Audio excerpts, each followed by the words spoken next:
Okay. Well, now that the class previews are all out for Legion, and spec indeed, and I'm sure people have had a good look at them and applied it to the spec or specs that they like to play.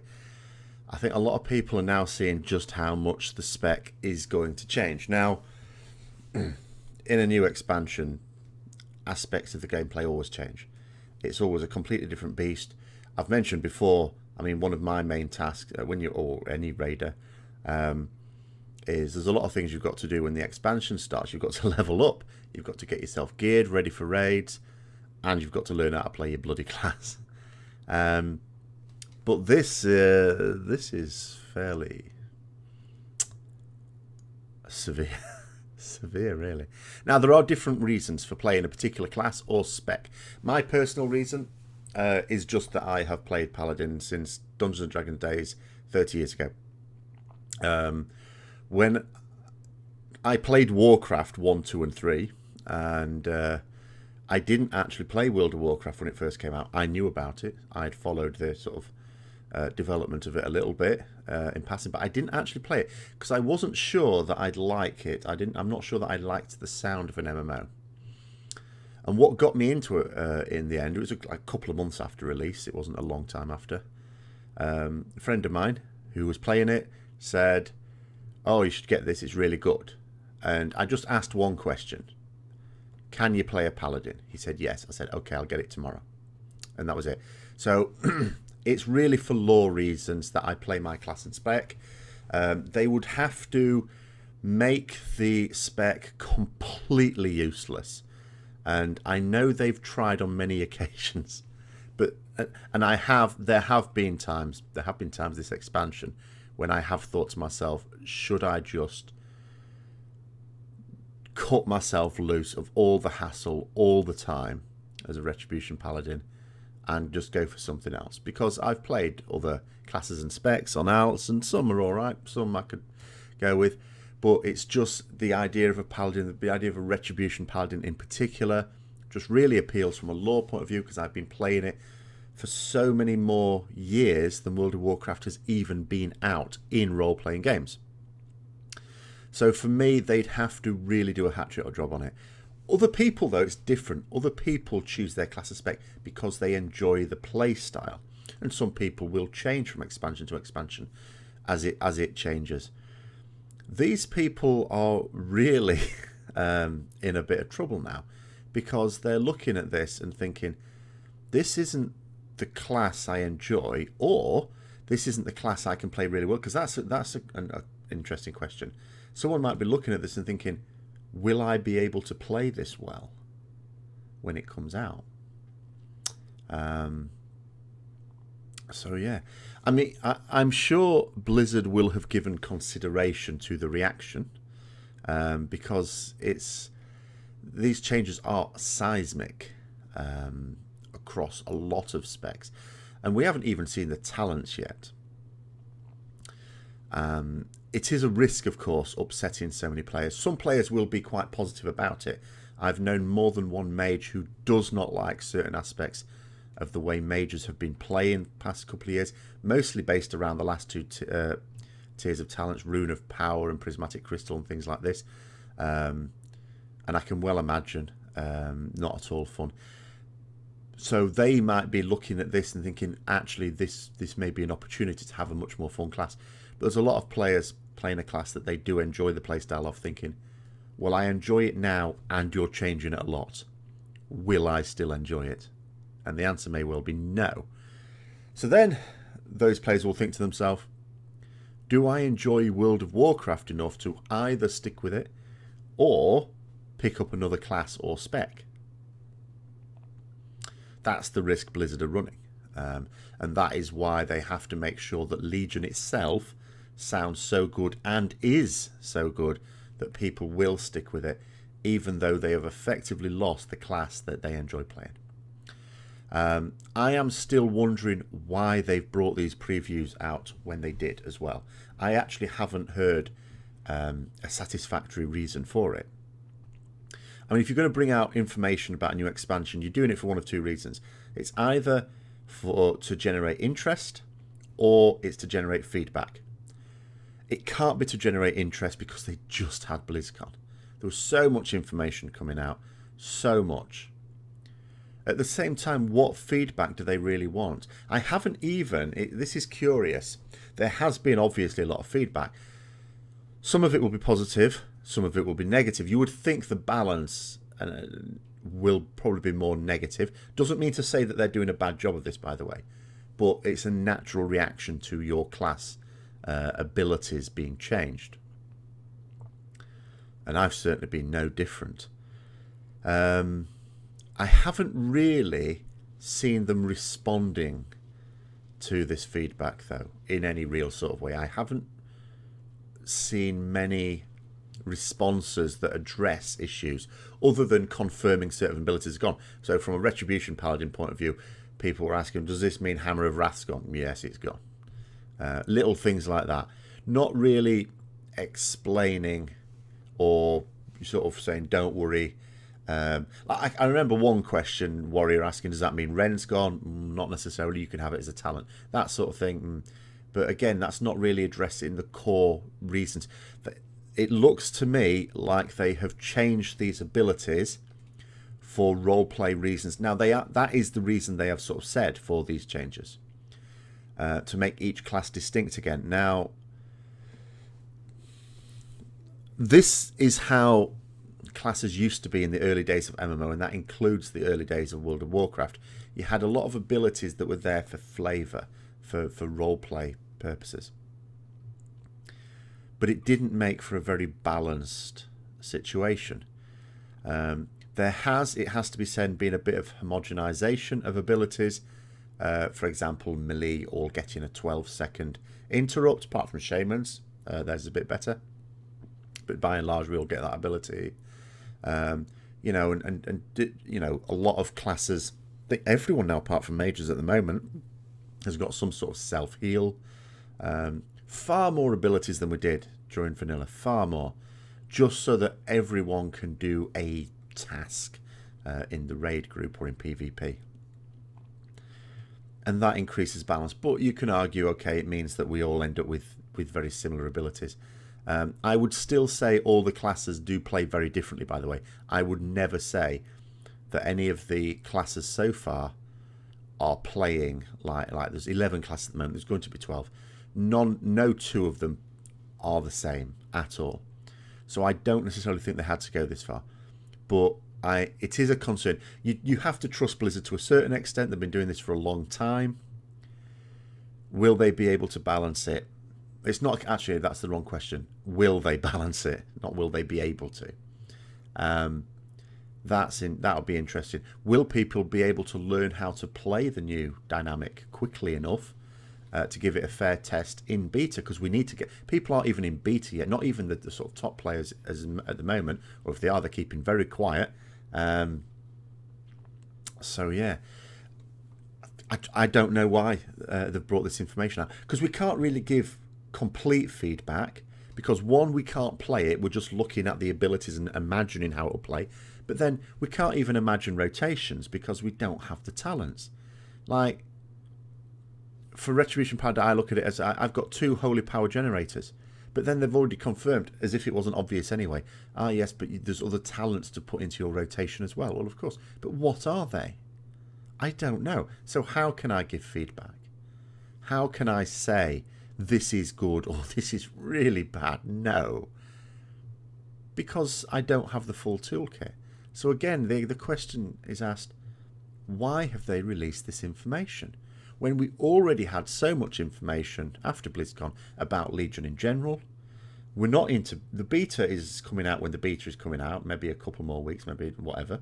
They gave the impression a few weeks away, so maybe the end of the month. People would have been, I think, okay, impatient, but nonetheless prepared to wait for that. Because we've got to wait for that anyway to even see what these new changes are. And that's assuming that all the talents are properly implemented when that first wave of beta invites goes out.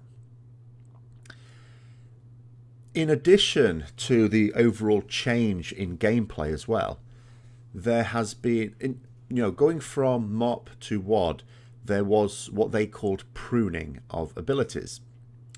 I think everyone lost some abilities at least. And some of them you wouldn't really miss. Some of them I have missed. This time round, it is even more savage.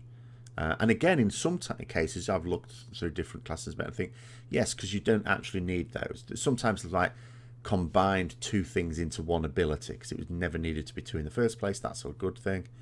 Like getting rid of Hammer of the Righteous for Protection Paladins, really good because it's pointless. So now they have the thing where your Crusader Strike does the same job, basically, if you're in a Consecrate. Well, if you're in an AoE situation, you will be Consecrating, so that makes sense. I go with that. I hope they do something similar for Retribution. But very, very severe. Which is not a bad thing, because sometimes I go on my Paladin and play, and then I go on some other alts, and I don't have half as many buttons. And it sort of frees you up as a bit as well, because I think some specs do have too many abilities. There is such a thing as having too many. Far better to have fewer, and the way they sort of, you know, maybe each ability can do different things depending on a different situation. Might be better, and maybe that's what they're doing. Maybe it's not. I don't know. Another thing they might be doing, we can't tell at the moment, is making the gameplay simpler. Not necessarily a bad thing. You still need to be able to distinguish between people who've only just picked up the class and people who are more experienced and have put the effort into learning how to play it well. But does there really need to be a massive ramp up in it? Not necessarily. You could, I mean, there are other skills for top raiders and top PvPers as well, such as environmental awareness, tactics, you know, in coordination with other players. So things like this will always still distinguish the better players, regardless of how the class plays. But of course, I don't know. You know, you could look at some specs and think, well, they've simplified that a lot, and then along come the talents. It's like, oh, okay, that's where everything else went. I don't know at all. Yeah. I mean, we don't want classes being reduced to a simple rotation, of course. You always need to have decisions to make.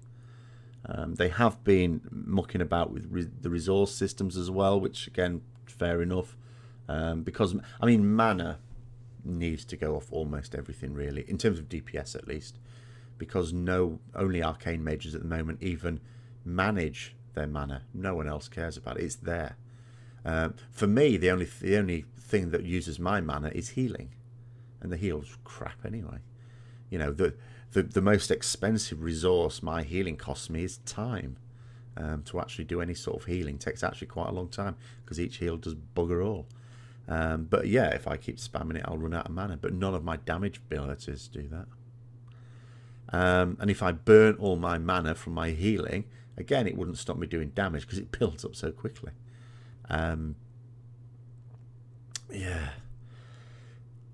Another thing about classes is some of the complexity is about tracking buffs. And I think they have mentioned they don't want like multiple charges on buffs and things like that. They'd much rather it on abilities. And this is fair enough, because what they said is it's quite hard to track charges and buffs. Now, of course, serious players, whether raiders or PvP, will find it very, very easy to track these things, because what do we use? We use weak auras, or I use tell me when, or something similar to like that. Makes it child's play. But what do 90% of the players use? Nothing at all. They're using the standard Blizzard UI, probably not using add-ons at all, certainly not to play, not to change their UI or give them information.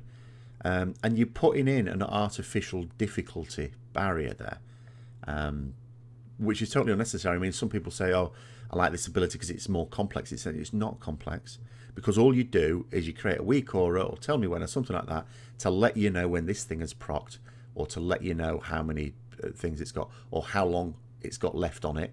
And it's trivial. Some things are made trivial by these add-ons. But if you don't have the add-ons, it's near impossible. So it goes from impossible to trivial.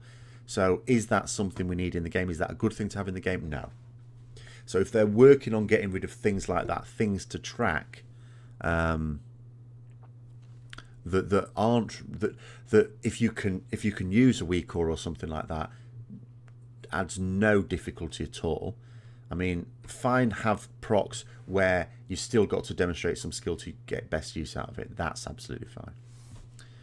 I'm just trying to think what else they've been mentioning. There's, I think that is the main thing. Those are the main things looking at it. And you don't read any more into the abilities as well. Healers changed a lot as well. Or some have and some haven't. But again, how healing is going to be isn't just down to the abilities the healers get from expansion to expansion. You really want to know how the raids are. Okay, so what are the abilities going to be used in the raids to decide whether...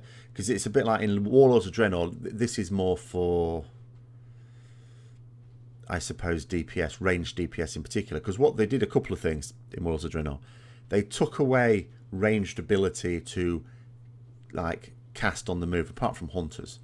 And ordinarily you'd think to yourself, well, that might not matter. If a lot of fights were like MOP, where you're all grouped up, stood still anyway, does it matter? No, it doesn't. But then a lot of the fights in WoD actually needed you to move quite a bit. Some of them a lot. I mean, Hans and Franz, for example, blimey.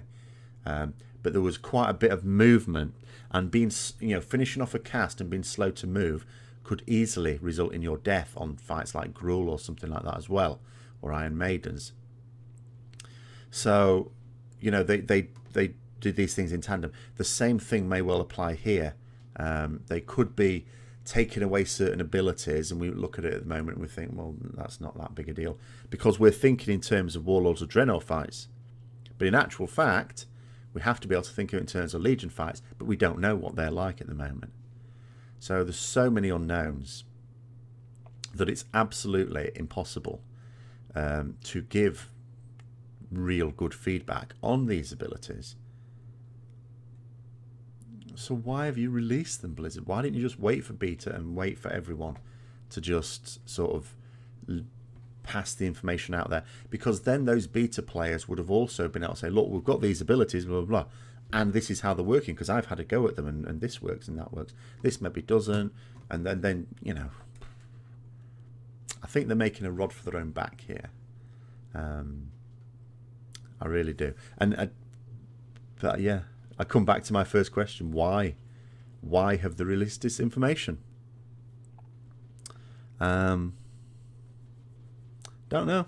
But those are my thoughts for this week.